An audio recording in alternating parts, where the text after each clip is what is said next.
I'm Sawyer, and you're listening to Our House A to Z. This is the last podcast you will record in your 30s.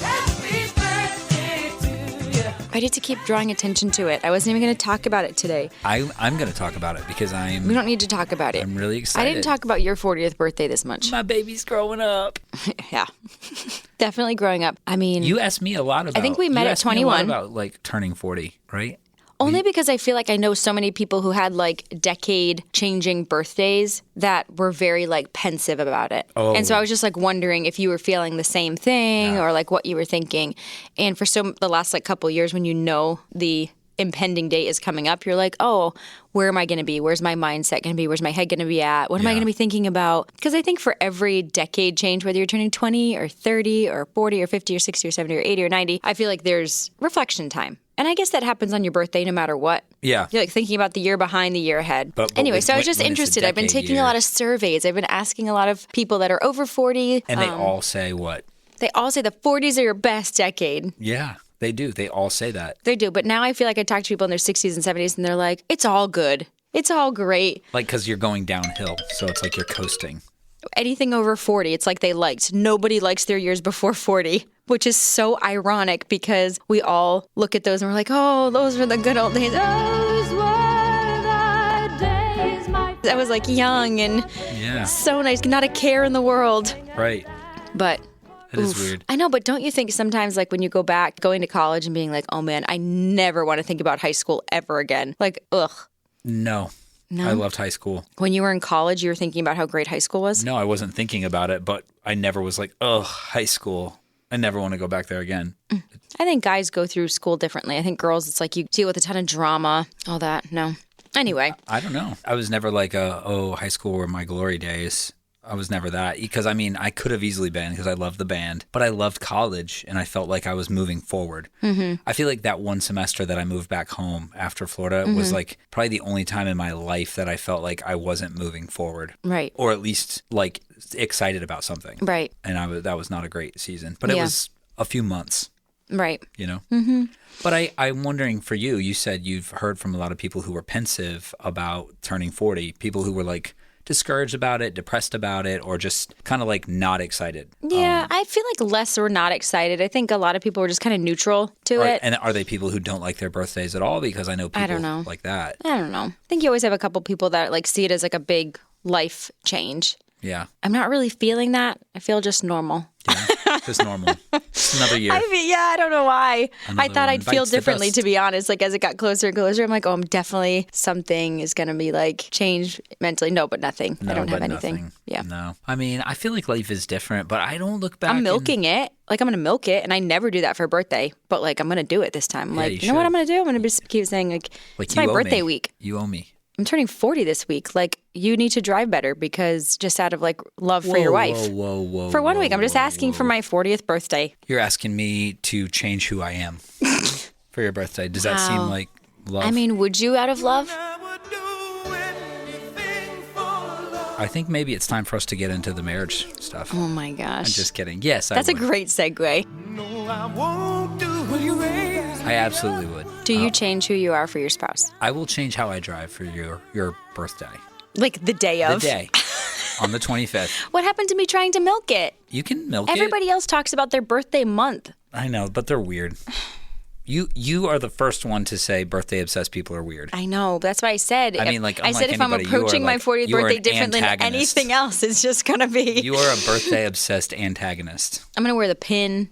I'm going to wear a sash. I don't know. I'm not probably going to do any of that. You're going to have to pry it out of Nicole's hands. I'm not going to. Shout out Nicole Maida. We're a day apart. She's the 26th. 40th. She's going to be 40 as well. So, yeah. That's cool. Anyway, what else is good? Let me just go on record as having said you look phenomenal.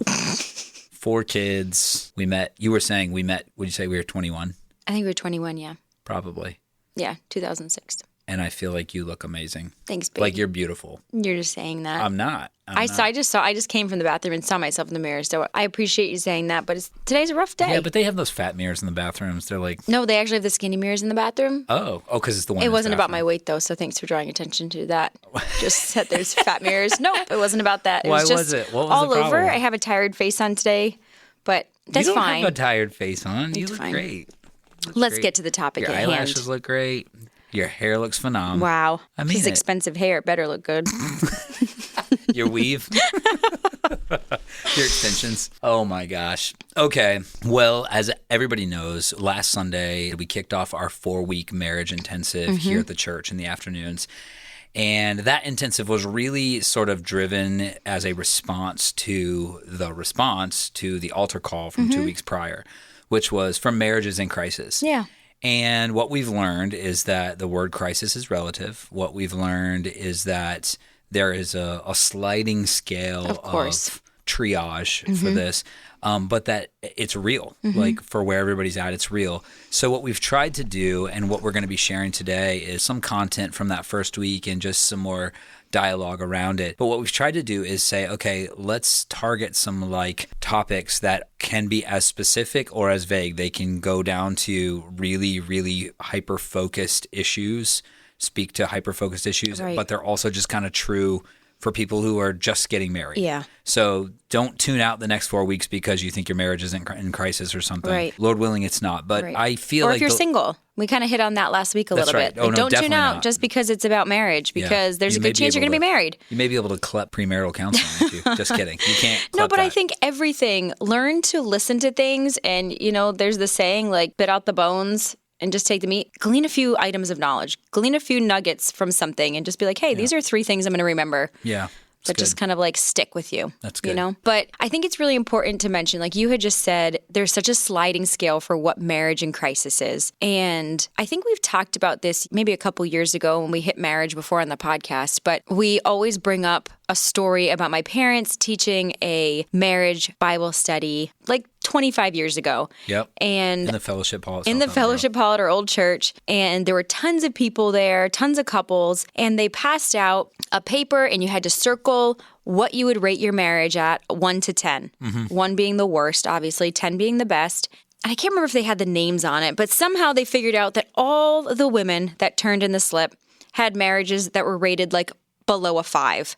And all the men that turned them in were above a 5. Right. So you'd have like women's responses were more like 2, 3, 4s. So of the same marriage. Of the same marriage. So yes, this is all couples. Marriage was like 2, 3, 4, and the guy of the same marriage is rating 7, 8, 9. 7, 8, 9. First of all, that's not to point fingers at women like, oh, you're just too critical, or to say to men like, you're too oblivious.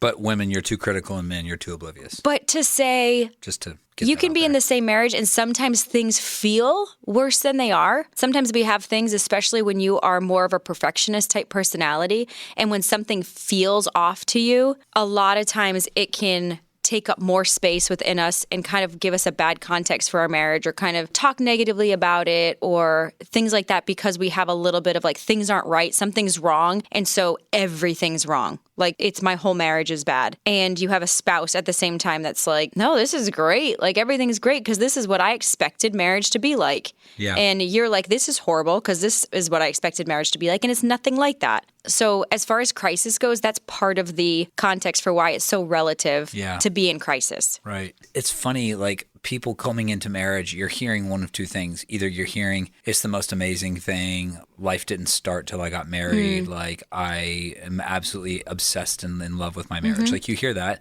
Not as much from the world and Hollywood, but you hear it from believers in good marriages. And then you also hear, like, people who are like, I'll die before I get married. Like, don't get married. It'll be the worst thing you ever do. Or it was like the worst year, like our first year of marriage was the worst year. You hear and all that's that kind of very stuff. common. But the truth is that it's like, it is good, but if your expectation is that it's going to be like a Nicholas Sparks novel, like, you're not going to get that. But if you're afraid of it, then you'll probably manifest that. Yeah. You know, you'll probably self-sabotage it by expecting it to be terrible. Yeah. And I think a lot of times when we're around a lot of people that they're like, marriage is amazing. It was the best year of my life. And I think about it also with having kids. They were married for 1 year. It was the best year of my life. No. But yes, like, oh, our first year of marriage was awesome. Yeah. Or marriage is easy. Like, you hear that. And when you're struggling, that feels like discouraging. So discouraging. It feels like a knife to the gut because you're like, what are we doing wrong? There must be something wrong with our marriage. And I think about that similarly to having kids because I've met with so many moms that are like, it's so hard. You know, like, you have moms that are going through like postpartum and are like discouraged, are having a hard time connecting. And then you have all these people like motherhood, motherhood, motherhood. And they're posting all of these like amazing mom posts. And it can feel a lot of times when we just see people in different seasons that we're in or walking through something so differently than our experience, it can make us feel so much worse than the situation actually is. And so part of our hope, even with this marriage intensive and this 4 weeks of podcast, is to say there's a very good chance you're not as far off as you feel you are. Absolutely. There's a very good chance things seem a lot worse than they are. And you're probably like, it's not true. Like, you don't know my marriage. But we've talked to a lot of couples. Right. So I hope, if anything, you feel encouraged as you listen to these next couple weeks, or if you're part of the intensive, that you feel encouraged and say, like, okay, like, we're not alone. We're not the only people going through really hard things. Right. And there is actually another side to this. Like, there's going to be another side to this season. There's a light at the end of the tunnel, just like every struggle we go through. And sometimes it's not about like, okay, let's just hold out until we get there. Sometimes it's about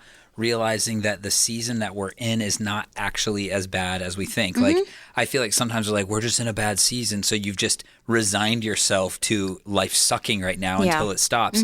But I think more often than not, you've got to just take a different look at the season you're in. Yeah. Like, okay, maybe you don't have as much money right now as you would like. Or maybe you've got to work multiple jobs. Or maybe you're in an apartment instead of a house. Or maybe whatever it is, I think you've got to take a different look at it and say, what's God doing right now? Right. And what in me needs to die right now? Because we get so caught up on those type of things. We get so caught up on like, that's our everything. living arrangements suck, or this sucks, or our job stinks, and our income stinks. And Or I had a plan and it's not happening. I had a goal and we're yeah, not meeting it. Of course. And we've all been there. I don't know anybody that hasn't walked those things where it's like, I didn't think this is where I would be at this point. Right. But what do you do with that, you know? So you talked about surrender.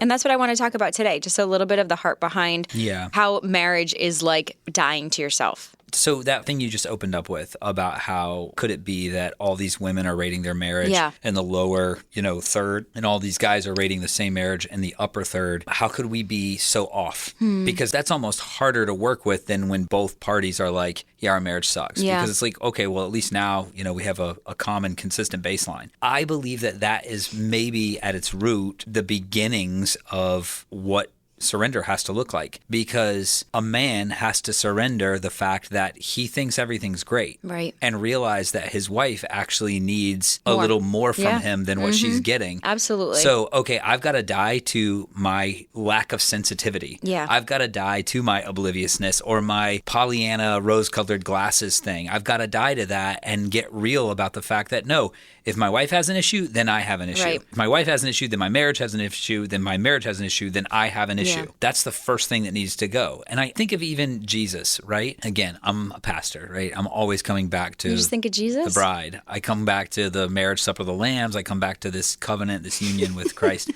But I think of Jesus and how, okay, so Jesus does this ultimate act, dies on the cross, sheds his blood for the bride, right? If you're Jesus and you're sitting at the right hand of the Father, you're thinking, I'm good. Yeah. I'm good. Like, remember, the work is finished.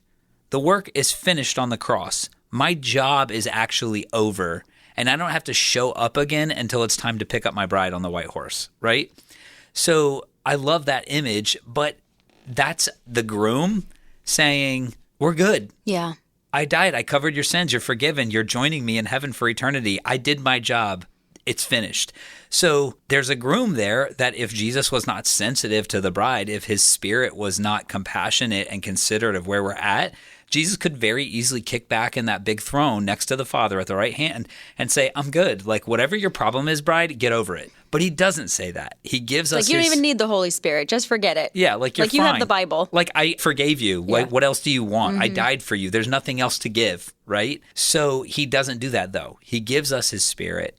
There's this kindness that leads us to repentance. There's this incredible, compassionate comfort that constantly emits from him to find us where we're at. Now, grooms listening, husbands listening, men of God listening, learn from this. Right. It does not matter if you think your marriage, if you can rate your marriage out of 10 because you gave it all up for this. Right. You gave everything, so you've died to yourself. If your wife is struggling with something, then you've got to meet her where she's at.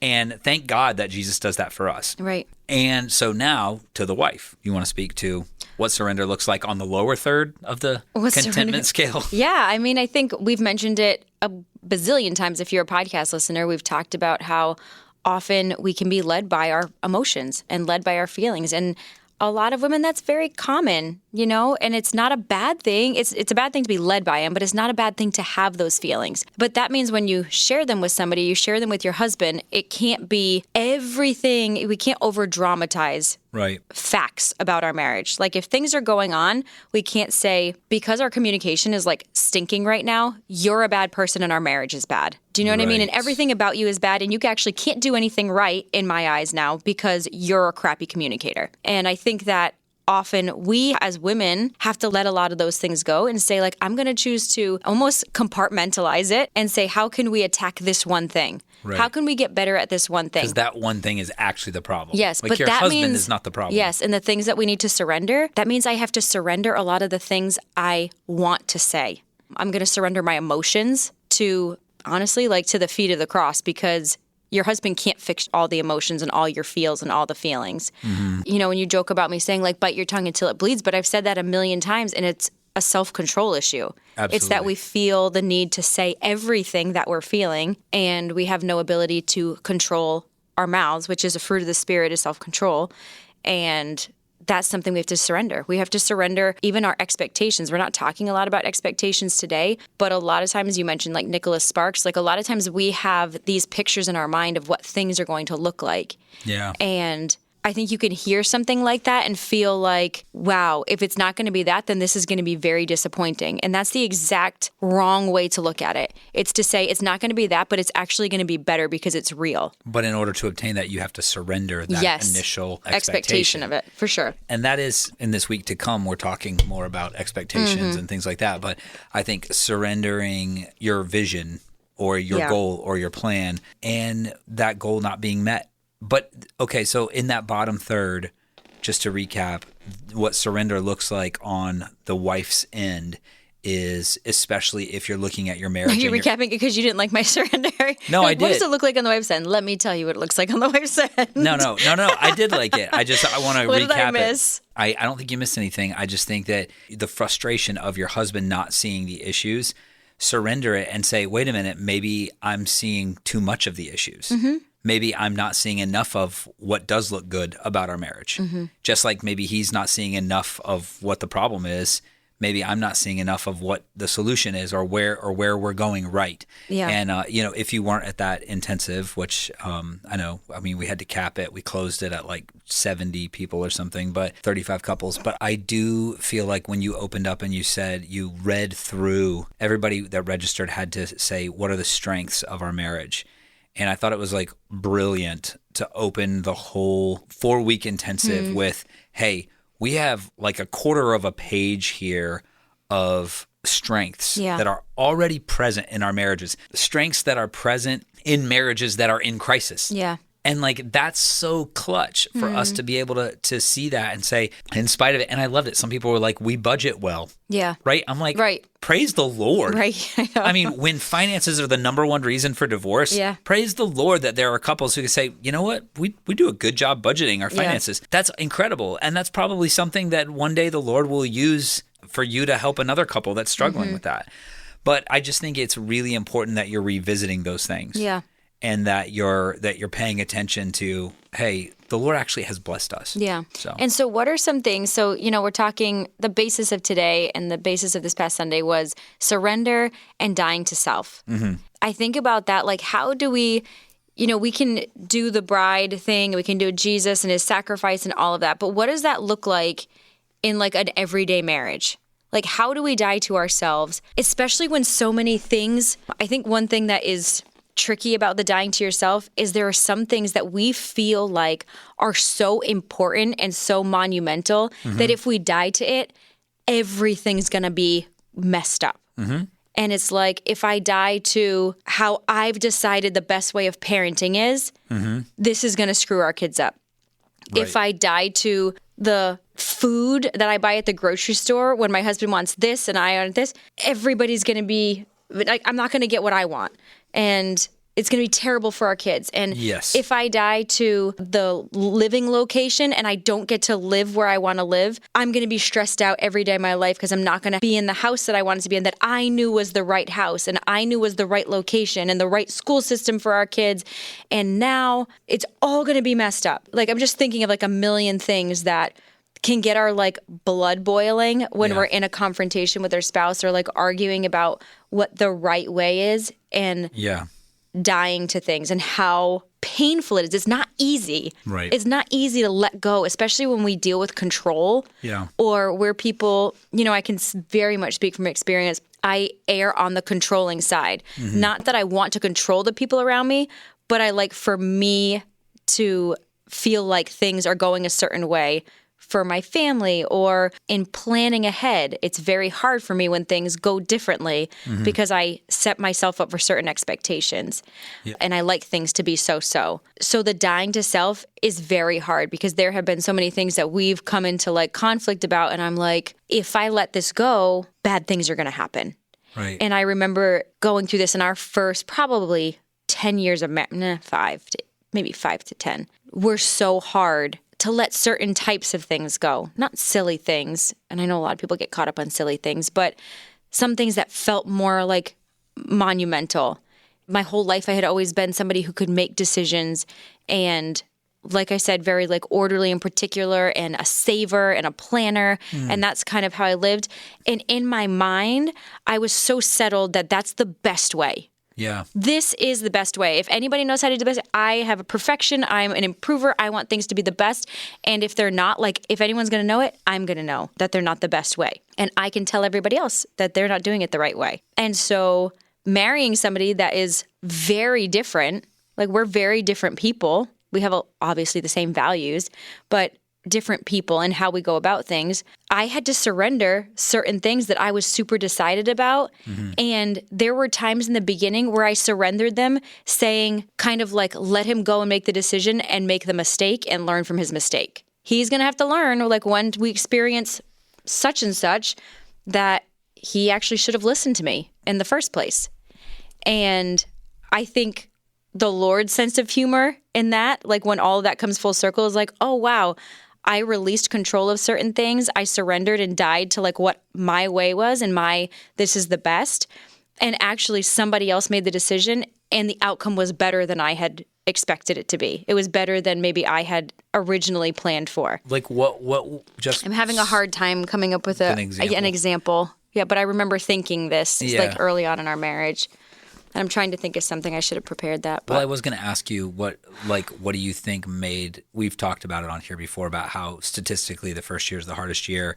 I think that is because of the difficulty to surrender. But I was going to ask you, we've talked about how our first year was not hard. Yeah. And how our hard wasn't until like kid number 3. And not because kid number 3 was hard, but because it changed our lives. Okay. You always say that. I don't remember that, but yes, I know you said that. I feel like I remember us taking 2 kids and doing all the same stuff we always did. Okay. And then when we had 3 kids, it was like, this is no longer sustainable. Okay. So we started to change, and it brought some tension in where you were more like staying at home with kids, where I was still going and doing ministry now without you, or I was going out for evening things, not like So life didn't change for you, but it just changed for me. It did change for me because you weren't with. Well, it did change for me because you weren't right. Because you weren't with me anymore. So it did change and it sucked. But it was like, okay, we didn't go straight to okay, we're not going to do these things anymore. It's like I'm still going to go out and as a side job take a wedding gig or whatever, DJing or playing for something or doing something that you typically would have gone with me, and now I'm going by myself, leading worship for something, and you were staying home with the kids. And so it changed for both of us. Yeah. I don't think there was a third person. I think if I look back, I don't think that was the third kid, but for me, I think it was more the kids' ages, because our oldest at that time was 2 when Messer was born. And so we had 3 kids and they were 2 and under. And I think it was more like it didn't feel good for them, like sleeping wise, to be out every night. Right. Like more than babies, you kind of just like cart around and bring them around to everything. But then like when they're 2, 3, it's like, well, you're going to be ready for school in the morning. We got to pack lunches. We got like stuff to do to get out the door. But so what do you attribute the first year being good for those couples that are getting ready to get engaged, that are getting ready to get married, that are maybe in their first year, like what do you attribute the... I think there's a couple things. I think one for us was that when you first get married, you should be in a place, and I know this isn't the same for everybody, but you should be somewhere where like the choices I'm making, like I want to do this to serve my spouse. I want to do this to please my spouse. And I've heard it said like, oh, what about the toilet paper facing the wrong way? And then you get married and they buy the wrong toothpaste and they make a mess in the sink and they leave their dirty socks on the floor and they don't put the shoes away. And like I've heard all of these things when it comes to silly stuff like that. And I remember those things being in my head when I got married and trying to be proactive about them. So I would say to you, like, what kind of toothpaste do you want? Like, I remember asking you, what kind of toothpaste do you wanted when we first got married? Because you have to let stupid things go. And then guys will always say, I don't care, but then they really do. But then they really do. Like, why do you keep buying this crap? I mean, we still have those conversations to this day. Not really. But regardless. Yeah. Where it's like... You keep buying me boxer briefs that don't open in the front. You're right. We do still have those to this day. That's not on purpose. It's because I buy some off on Amazon. It's always misleading. Anyway, I was determined to say, like, hey, I don't need to buy the toothpaste I want to have. And guess what? If you do, if that's something that's important to you and the brand of toothpaste or the type of toothpaste is important to you, buy both kinds of toothpaste. Oh, like, stop making things so like easy to fight about. Yeah. It could be about like the food that you guys want to cook or the dinners you want to have or how much you want to spend on going out. Okay, I want you to cook every single night. If you don't want to cook every night, you either it's serving your spouse decide I'm going to cook every night or what can I do? I'm going to cook 3 nights. Yeah. And then your spouse who has these expectations needs to say, hey, I don't want to put my spouse in a stressful situation. Correct. Instead of just saying, you're not meeting my expectations of what I want you to do. It's like be sensitive enough to know that that's not what's best for the other person. That's not the best version of them is staying at home cooking every night. Even if that's what you think is the best thing because you're such a tightwad that you don't want to buy dinner out. You figure out how to cook. Right. Then. It might not be what their strength is. It might not be what brings them joy. I just feel like we never really fought over that. Like we didn't. I'm trying to give tangibles. Yeah. No, I mean, I'm trying to think of why was our first year not bad. I know. Because one, I felt like I had determined in my head that I was not going to make big deals out of stupid things. Okay. And have conversations about things when it felt like frustrating, where I felt like, oh, why are we doing this? Have the conversation. And then talking through things. Like, I think our greatest struggle, and sometimes is time management, is still like something that can feel frustrating. Mm-hmm. I think we've come a long way since our early days, but how to approach that? You can't just approach it by flipping out and like having a tantrum about it. It has to be, okay, what are we going to do differently? Because we both have to change. Right. Either my expectation of what you're going to have to do changes, but at the same time, you're asking, what's going to make you happy? Because we got to like kind of work together on this one. Yeah. Like just because you are used to being out all the time and doing whatever you do, and you're like, this is the schedule that I'm used to, deal with it. You married me. Right. That's the opposite of surrender. That's the opposite of surrender. The exact opposite. That doesn't mean you point to your wife or your spouse and say, no, you need to surrender what you want me to be doing. Yeah. Is there truth there? Yeah, but it doesn't mean you just do whatever you want and they surrender. Right. You know, it's both sides surrendering. Yeah. It's both sides. Yeah. And which you hate the word compromise, but it's if both sides are surrendering, we come together and we come up with a plan that works together for our family. Yeah, I think it's still the opposite of compromise because the other person is seeing what you need and making sure it's provided for instead of you seeing what you need and making sure that it's provided for. Right. And there's a huge difference there. I know it sounds like semantics. Like, well, you still arrive at the same result. You don't arrive at the same result. You wind up at two people who negotiated out as little as possible in order to make a marriage work instead of two people who gave everything and are existing to serve the other one. And when you have that, when you can strike that or anywhere even near it, like it just smells like God. Yeah. It smells like heaven. It smells like what it's supposed to smell like. And everybody's better for it. You know, you want to talk about kids. I feel like it's very easy to come into marriage and one person to, I don't want to use the word domineering because it's so strong, but like you said a second ago, controlling. Like it's easy to control. It's very easy to come into a marriage and one person become the controller. Yeah. And sometimes that's the wife, sometimes that's the husband. It's like it doesn't really matter who it is. And then the other person. It's also not a bad thing. A lot of times it can sound really bad, but sometimes it just has to do with gifting sets. Yes, you know that's true. I think you're going at a different thing than I'm going at. Okay.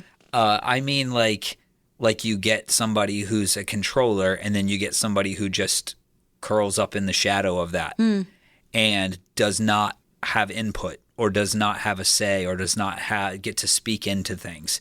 And sometimes people the people on the weaker end of that are like, will say and come across like they're totally content to just not have a say, not have a whatever.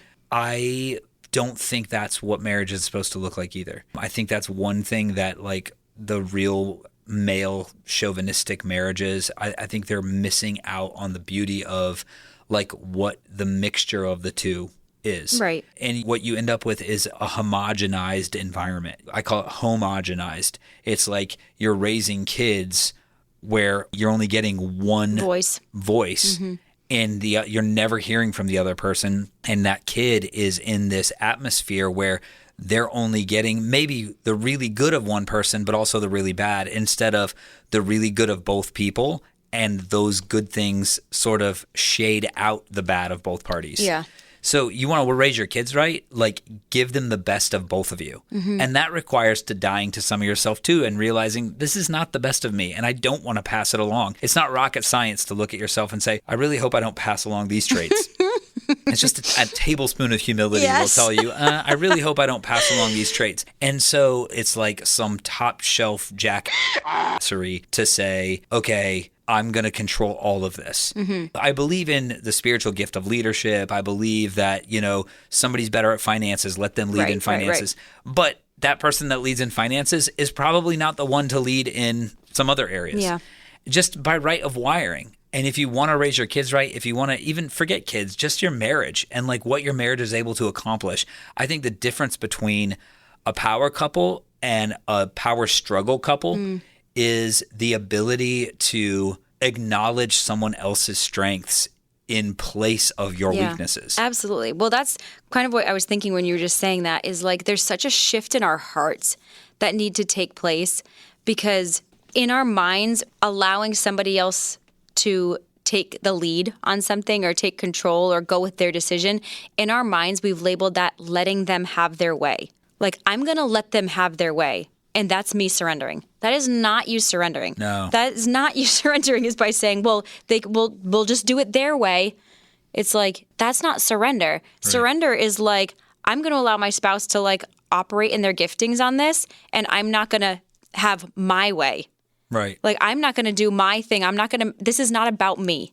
Right. I'm going to do the harder thing and let things go, and not begrudgingly with, now this is just going to turn to bitterness in me and it's always about whatever. As long as I'm surrendering, they're getting to do their way. Like, everything should be good and happy. That's a heart posture issue. Right. And it makes me think of a lot of times couples will do the like, it needs to be fair. Like, the housework, what's being done at the house needs to be fair. And so people choose to make like lists, and it's like, on this side is all the stuff I do and this side is all the stuff you do. And if this is out of balance, this isn't fair. Like, this isn't fair. You should have to it should be equal. Yeah. Equal parts. That is not sacrifice. That's not surrender. That is like, this better be equal. Job. That's a job. You better be doing everything that I'm doing equally, because this is how we care. It's like, no, that's not surrendering. It's like, hey, what can I take off of your list to help you this week? Because I know you have a hard week. Right. And I honestly think even that, I just feel like it always comes down to this fair thing. Like, it's not fair. Yeah. But surrender was never about fair. Right. It was never about fair. It's not fair. Like, it's exactly what it is not fair. And yet it is what creates the beauty of like marriage, like a healthy marriage. And I also think of, the whole idea of, we see this thing like, oh, the body comes together in that Ephesians passage and what's interesting is it's like what every joint and ligament supplies.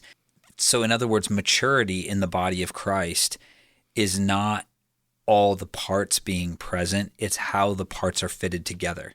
Because the joint and ligament are those, if you look at it, what those mean, what they're saying is those are all places where body parts come together. Mm-hmm. The joints. It's not the arm and the rib cage and the leg and the foot and the toes. It's like all those little places that are how they fit together. Mm-hmm. Because otherwise it's all the body parts, but they're just dismembered parts in a barrel. Our marriage is mature when we figure out how those things come together. Yeah. And that is the hard part. Because if you think about it, when you get hurt, a lot of times that's what gets hurt is where your joints are. Mm-hmm. You know, it's where arthritis is. It's where we hyperextend. It's where we get tennis elbow. You know what I'm saying? You get wrist issues, carpal tunnel. Is that what it is? Carpal tunnel. Yeah, the wrist thing.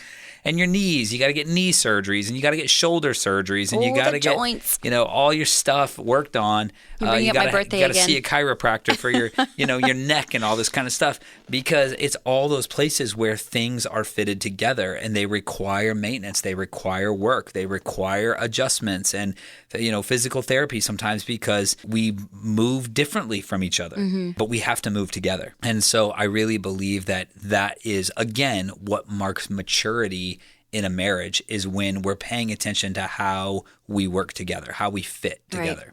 Yeah, it's good. What the needs are. Yeah, it's great. And like you said earlier about like being self-reflective and being able to have that dose of humility to say like, okay, where are the weaknesses in me? Mm-hmm. What are the places within me that like, okay, I don't want to pass on to my kids, but before you're passing on anything to your kids, you need to protect your spouse from your weaknesses. Yeah. You hear it said like that nothing puts a mirror in front of you like marriage does. And marriage should be putting a mirror in front of you. You should be able to like look at yourself more clearly once you're married and be like, oh, these are places I never knew were bad about me. I never even saw how selfish I was. Yeah.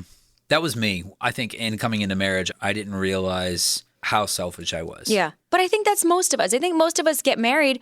We haven't really had a lot of reasons, and the average person, you haven't had a lot of reasons to not be selfish. It's like everything you do, your life, you're building, it's like, where am I going? What am I doing? What does my life look like? What do I want it to look like? Everything's about you. Yeah. Even to the point of getting married, it's like, I want to do this for me. Yeah. Like, it's going to be awesome. I'd see the simplicity of growing up with a lot of siblings. You see families and they, like big sibling families, and it's like, they are not the only person in their world. Yeah, but that's very rare. That's very rare. We both grew up with siblings. Yeah. We still were selfish. Like, you're still coming I was into... the youngest and the only boy. Oh, yeah. You had a lot to overcome. Yeah.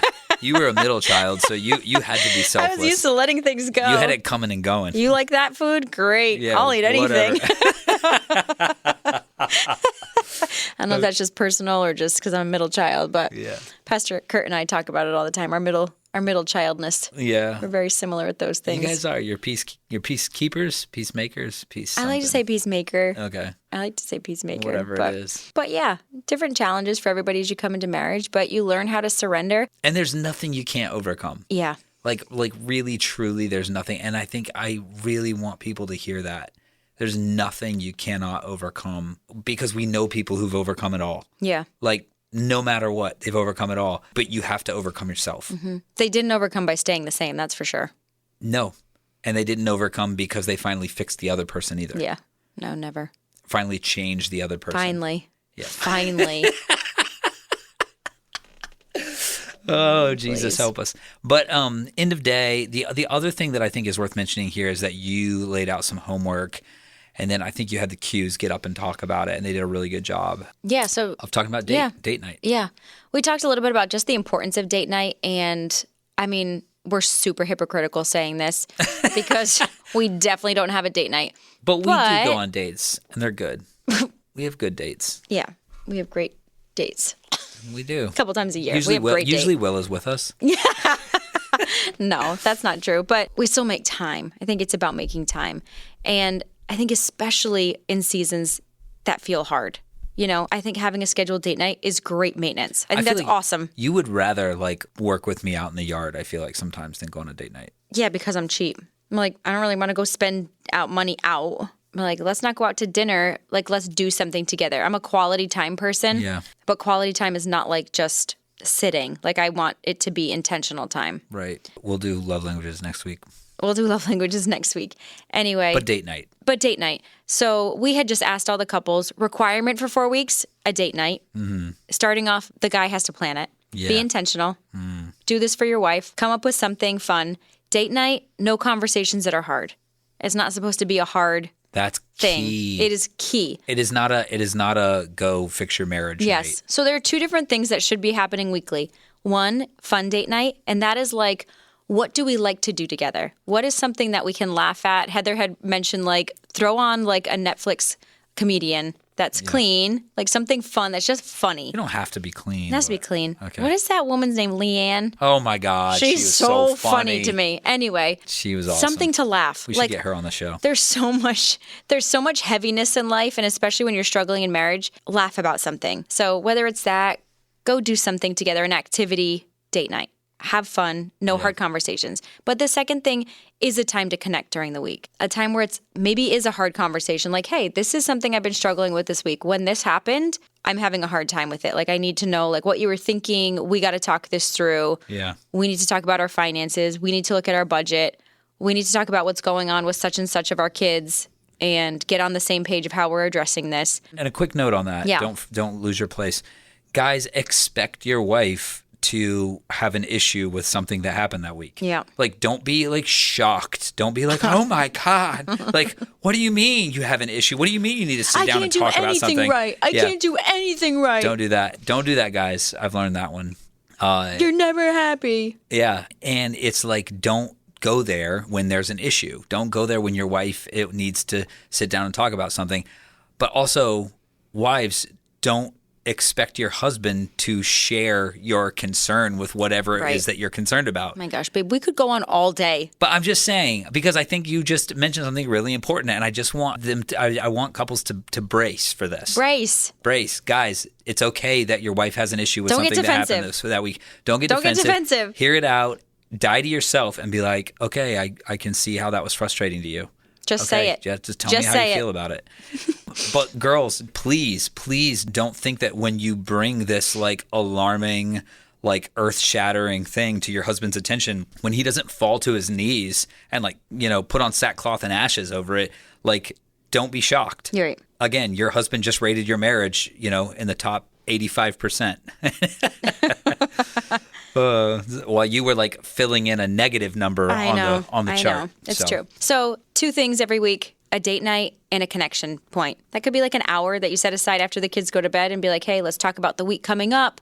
Get on the same page with the calendar, finances, all those kind of things. Prioritize what you want to talk about that week. The other things we asked was just that couples would, in their like time with the Lord, ask the Holy Spirit to like reveal to you places within yourself that you haven't surrendered. Yes. Things that you've held hostage from your spouse. Yes, very important. And part of that togetherness is also asking your spouse, like, are there areas you feel like I've held hostage from you? What are some ideas? So people are like expecting, because I think talking like that, some people may immediately know it's this.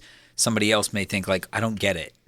Like, what is it even possible to hold hostage? Yeah. I mean, I think, we're going to talk about love languages next week, but I think sometimes we hold hostage the things that we know bless our spouse or that our spouse appreciates because we're in a bad place. And we don't want them to feel appreciated. Yes. And so it's a way to passive aggressively hurt somebody, is to hold back the things that we know bless them. So, yeah, that's just like one tangible thing. But I think there's also places that, talking about selfishness, I think we hold our time ransom because we just like want to say, I want to do what I want to do. And we hold it back from our spouse having any say in our calendar or in our time because we're selfish people. Right. Think about what they need. Good. That's good. That's enough. That's enough. It's definitely enough for that's 2 episodes. Week 1. All right. Love you guys. Appreciate you so much. And we'll see you next Friday on our house. This is Messer. And I'm Willa. This is our house from A to Z. Thanks for coming over. Well, isn't that special? Lock the doors. Am I in danger?